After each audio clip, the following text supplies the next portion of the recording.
And the first one is IFR flight registries. So what they'll do is they'll cross-reference the tail numbers that belong to these fractional providers like a NetJets or a Wheels Up. And they'll also look at the airports situated near corporate headquarters and executive residences. I had to get a prop for this one. I think I'm ready for some super sleuthing. I'm glad we're going to Super Sleuth. And this is where the power of crowds comes in, because there's been so much on the artist formerly known as Twitter of people using these flight registries to basically figure out who's flying where around the country. Right, yeah, you can see like where Elon Musk is going or Taylor Swift is going. And that's what this student Jack Sweeney did at the University of Central Florida. He became an icon because he basically wrote this code that would track whenever Elon Musk's plane left somewhere, and he would show where it was going and how many flight hours and how much of the environment it was killing. And in 2021, Elon got fed up with it, and he messaged him, and he said, "Can I just pay you $5,000 to stop doing this?" And so Sweeney famously countered the balls in this kid. He said, "Can I have $50,000 or a Tesla Model 3 to help pay for college?" And then crickets. Elon never got back to him. I guess maybe doing something like that gets you some unearned attention, maybe on the other side as well. By the way, this was also the same guy who exposed where Taylor Swift was flying, and he pissed off all the Swifties. Let's stick to business. We don't want the Swifties in our DMs. I want to talk about how much some of the major corporations of today are spending on corporate aviation. So companies like Walmart or Meta, let's say they operate these tier 1 mega fleets, they'll spend in the ballpark of 30 to 50 million a year to operate the aircrafts. And this doesn't even count the amount that they're spending to purchase them. Do you happen to know what the largest private fleet of aircraft there is in the world? It still seems to be Walmart today. There is a tier lower, and this one I think is a lot more interesting because you get into the domestic intricacies of flying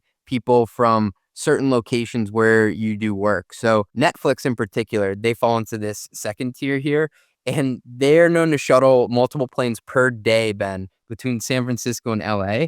And people joke and call it the Los Altos commuter. Man, I can only imagine what some companies would do just to fly from Burbank to Los Angeles. This category costs between 15 and 30 million a year to play in.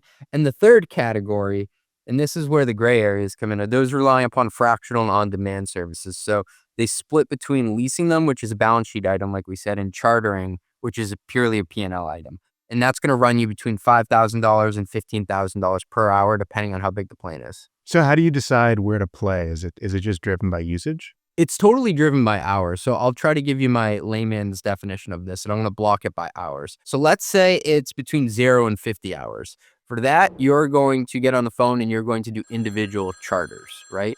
So you're calling in one trip at a time. Once you get to 50 to 200 hours, that's when you're going to start trying to get a little bit better pricing by purchasing jet hours. So it usually starts at a 50-hour block, and that'll cost you minimally probably 150 grand. And you're getting a pre-negotiated number of hours at a fixed price, which allows you to have better forecasting for your business. After that, this is where we're going to move from the P&L to the balance sheet. This is where you get into leasing and fractional ownership. So this is 200 to 400 hours, and past 400 hours a year, that's when you start to think about, we should just own this thing outright. Because once you're flying more than 400 hours, you're amortizing or spreading out the cost of owning the jet over a larger base of operations. And the variable cost of flying the planes drops significantly. I still not really getting how this is cheaper than, booking flights. You will never be able to math your way into this being cheaper. What it does address are security concerns, opportunity cost, and the ability just to have an exec that is not burnt out. Like, you do not want to have Jensen Huang on the stage falling asleep during a major keynote because he's changed time zones 3 times a week. I think I get it. So why haven't we talked about depreciation here? Is that a benefit? I love depreciation, Ben. If my middle name wasn't Footnotes, it would be depreciation. There is one big accounting benefit of owning that makes it more attractive sometimes to own than lease, and it's called bonus depreciation. It allows you to immediately deduct up to 100% of the purchase price in the first year. So think of that as a cost that you can put on the P&L to increase your cost base and therefore decrease your earnings. Therefore, you pay less taxes against it.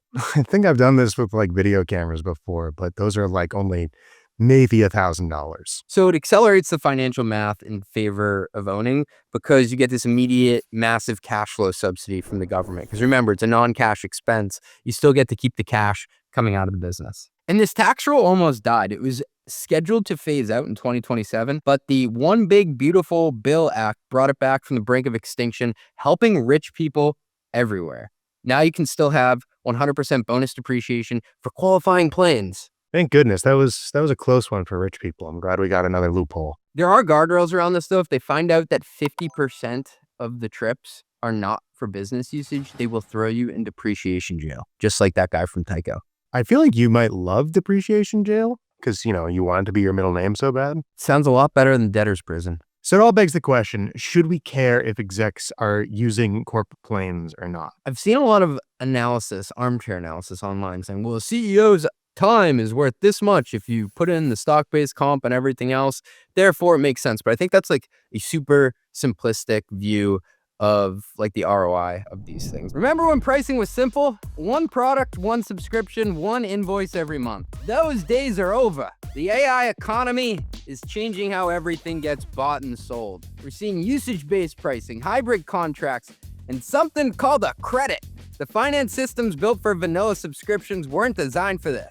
This isn't just a RevRec problem anymore, because outdated revenue architecture can kill a great pricing idea before it ever reaches the market. RightRev lets you recognize revenue in whatever shape it comes in. Whether you're launching consumption credits or testing entirely new commercial models, RightRev gives finance the flexibility to support whatever pricing model comes next. So product teams can keep on innovating and finance teams can keep pace. If you're architecting revenue for the AI economy, learn how RightRev can help. Visit rightrev.com/CJ. That's me. That's rightrev.com/CJ.